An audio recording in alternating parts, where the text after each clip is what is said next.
코스피 핏빛 화요일 세계 최대 폭락했다. 그런데 외유 중인 이재명은 말을 안 하고 있다. 이 문제에 대해서. 싱가포르 가서도 부동산 이야기만 하고 있다. 자, 중동 사태가 지금 전면전으로 확대가 되고 있습니다. 이란이 주변 나라를 막 때리는 거, 미군 기지가 아닌데도 주변 나라를 막 때리는 거는 결국은 확산시키기 위한 것이죠. 확전을 시키기 위한 겁니다. 자, 이렇게 되면은 그 불길이 우리에게도 올 수 있는데, 거기에 보면 한 세 가지 우리가 대처를 해 나가야 됩니다. 하나는 교민들을 교민 안전을 챙겨야 되죠. 그 다음에는 오일 쇼크에 대응을 해야 됩니다. 그 다음에 또 하나는 북한 변수가 있습니다.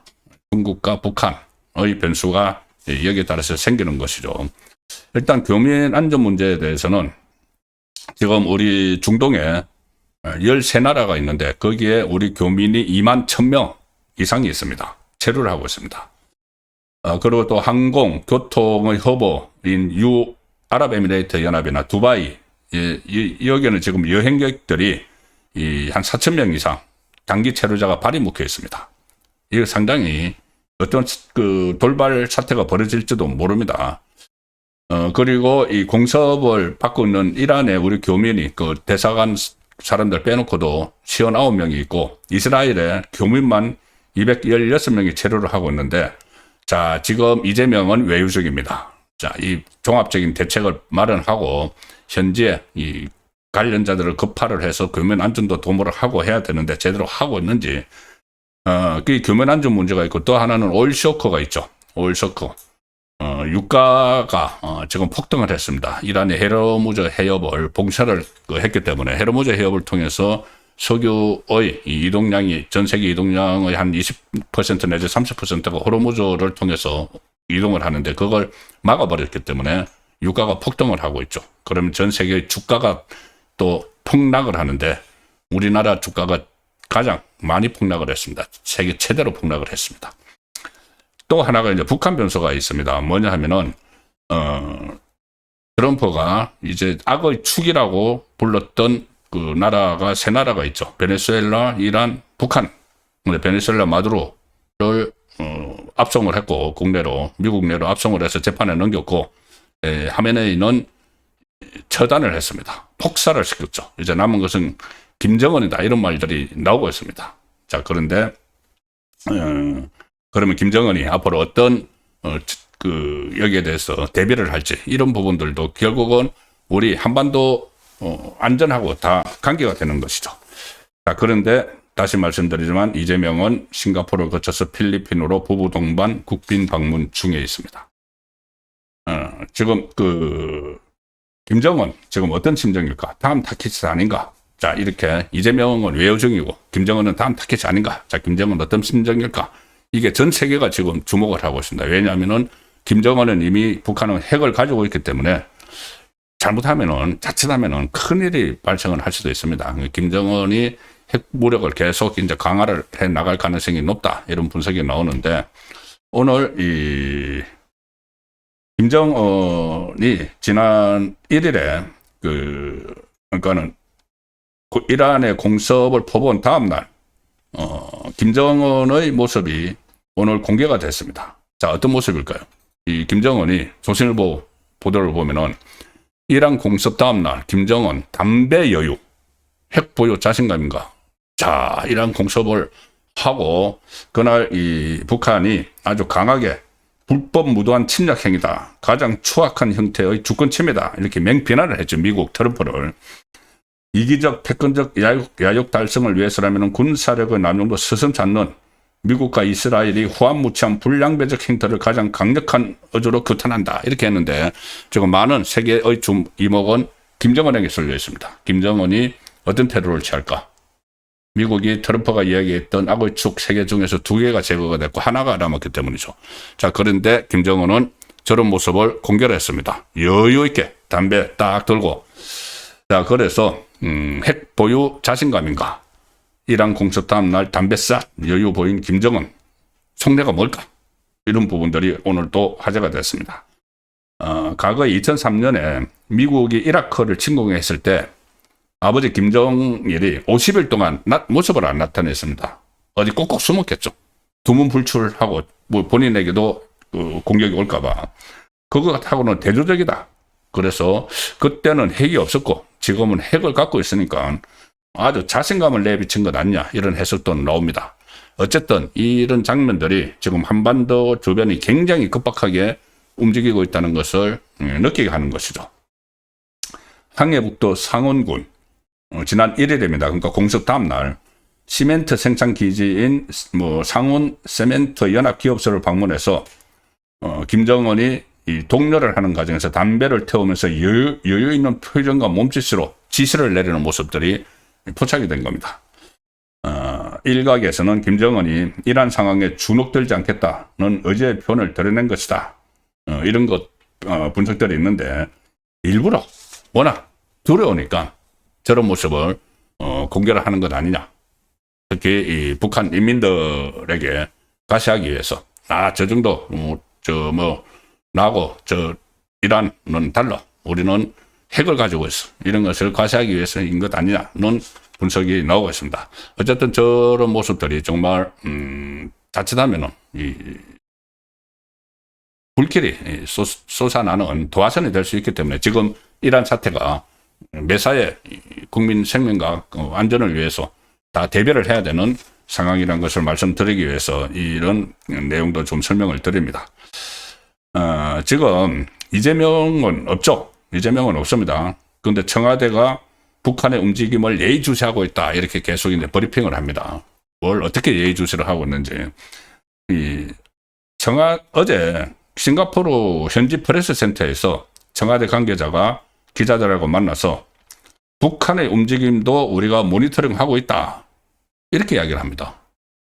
싱가포르에서 어떻게 북한의 움직임을 모니터링을 하고 있죠? 어쨌든 좀 믿기지 않는 모든 것이 지금 이런 상황인데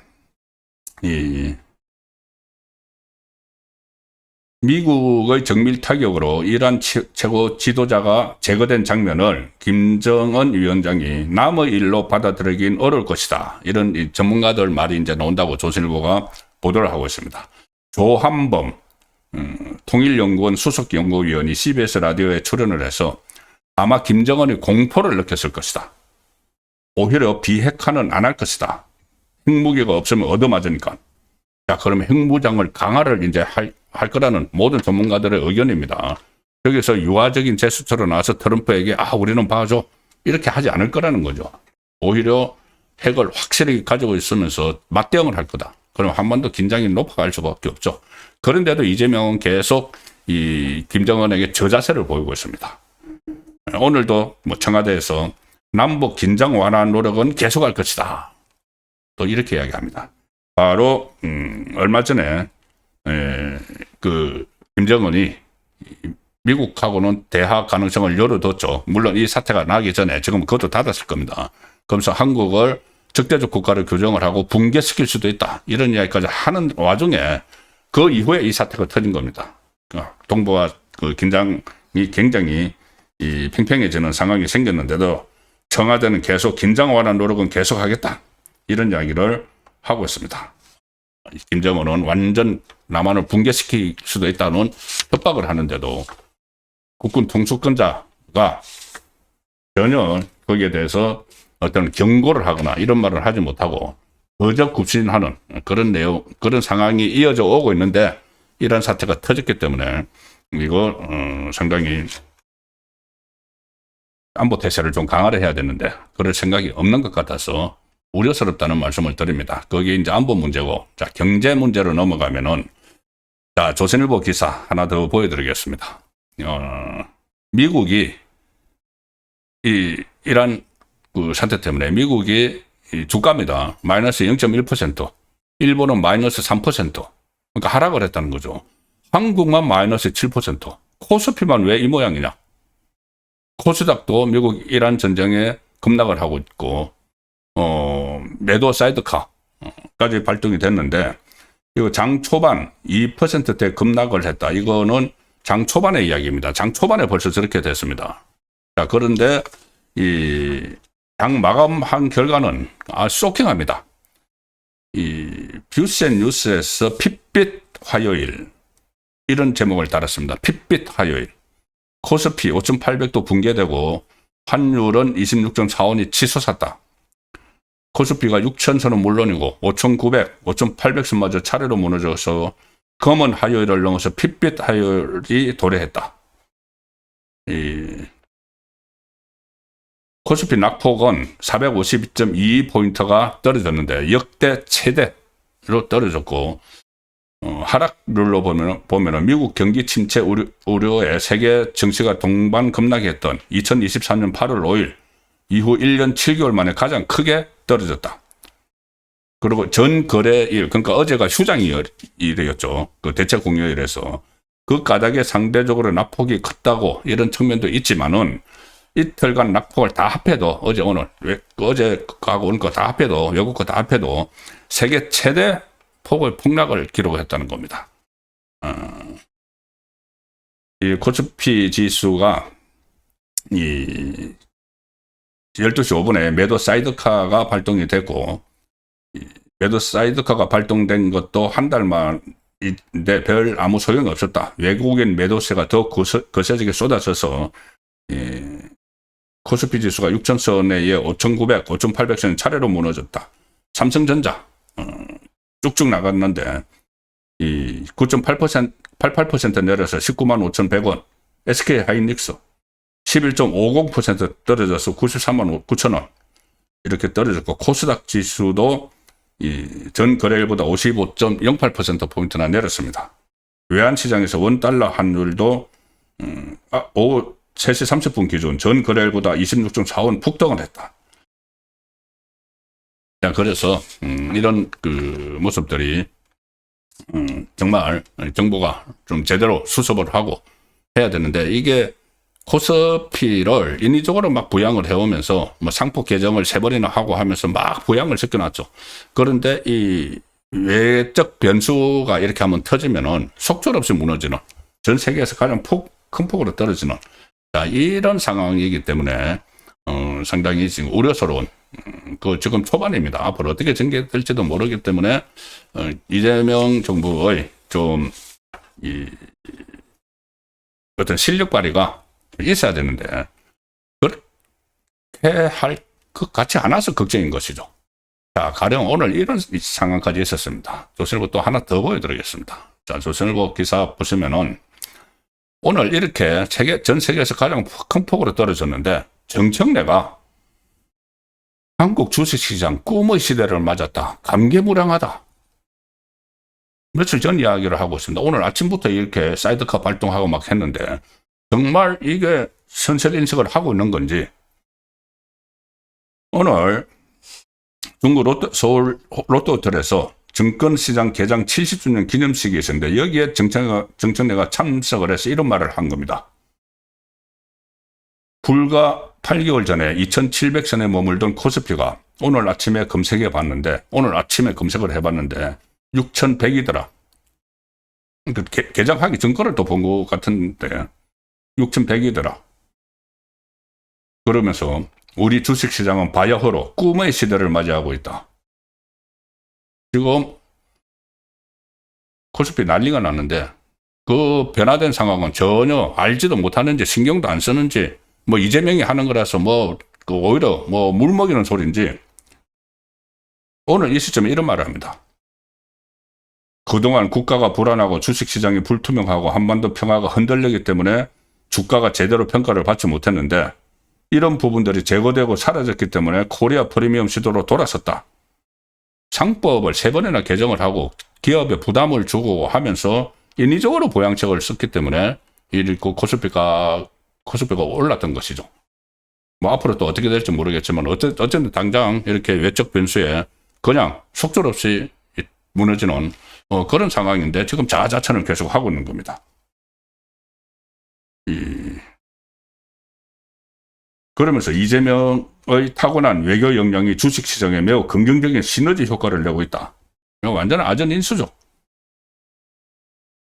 자, 이렇게 이야기하는 순간에 이 코스피는 전 세계에서 가장 큰 폭으로 떨어졌습니다. 그래서 이거를 또 어떻게 또 해결을 할 것인가? 아마 이것도 다른 또 부양책을 막 쓸 겁니다. 부양책을 쓰는데 아니나 다를까 이 코스피 부양책을 또 돈을 풀어가지고 쓰려고 하는 것 아닌가 하는 말이 나왔는데 뭐냐 하면은 이해훈 그때 낙마하고 나서 새로운 기획예산처 장관 후보자로 지명된 사람이 박홍근이죠.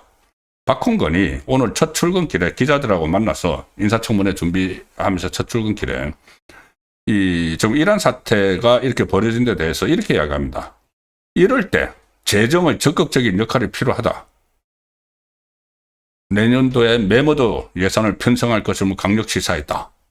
또 엄청난 예산을 편성을 한다는 겁니다. 이재명이 작년 12월 11일에 그런 말을 했죠. 내년 예산은 이미 만들었고 내후년 예산 역시 확장 정책을 기반으로 편성해야 한다. 이렇게 이야기를 했는데 올해 예산이 작년에 비해서 8%나 늘렸는데 이거 못지않게 초대형 예산 편성을 이재명이 예고를 했는데 박홍근이 거기에 그대로 따르겠다는 이야기를 하는 겁니다. 이재명 방침에 충실하겠다.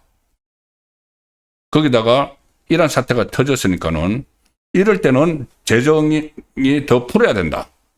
제가 어제 말씀드렸죠. 이재명이 왜 이혜원을 했다가 이 박홍근을 했다가 말 잘 들을 사람, 딱 뒷덜미가 잡혀서 말 잘 들을 사람을 시켰느냐. 박홍근은 전문가도 아니고 뭐 국회 예결위원장 했다고 뭐 시켰다고 하는데 그냥 학생운동 하다가 처음부터 뭐 정치판에 있었던 사람이 무슨 국가 예산, 700조 국가 예산을 짭니까?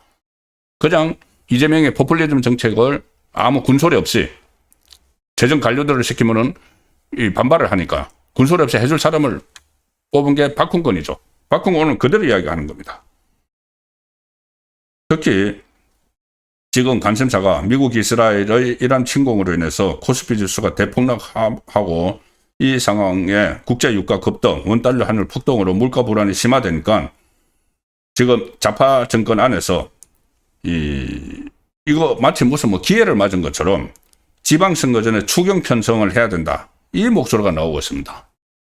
선거용 퍼주기를 또 이 와중에 선거용 퍼주기를 하겠다는 거죠. 빚내가지고. 이것을 핑계로 해서. 자, 이런 상황에서 박홍근이 장관이 될 경우 최우선 과제가 선거용 추경 편성이 될 가능성이 높다. 이런 분석까지 나오는 겁니다. 자, 무능한 정권이 이것을 과연 이 위기 상황을 제대로 대처해 나갈지 상당히 걱정이 되는 상황으로 가고 있습니다.